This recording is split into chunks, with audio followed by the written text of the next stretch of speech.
আজি অসমৰ যুৱ প্ৰজন্মই নতুন অসমৰ সপোন দেখিছে। কেইদিনমান আগত মাত্ৰ এডিআৰই পৰীক্ষা হৈ গৈছিলে।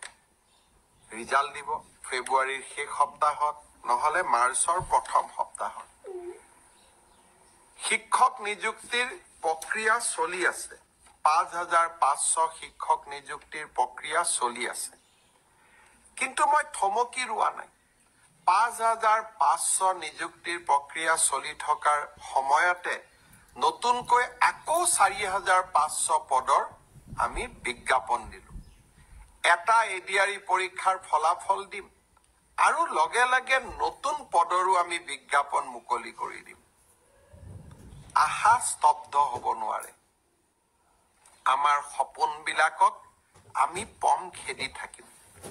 আৰু যিসকলে চৰকাৰী কৰ্মসংস্থাপন নাপাব তেওঁলোকৰ কাৰণে মুখ্যমন্ত্ৰীৰ আত্মনিৰ্ভৰ অসম, ছেমি কণ্ডাক্টৰৰ দৰে অজস্ৰ উদ্যোগ আমি সকলোৰে বাবে এখন সপোনৰ অসম ভূমি আমি নিৰ্মাণ কৰিম।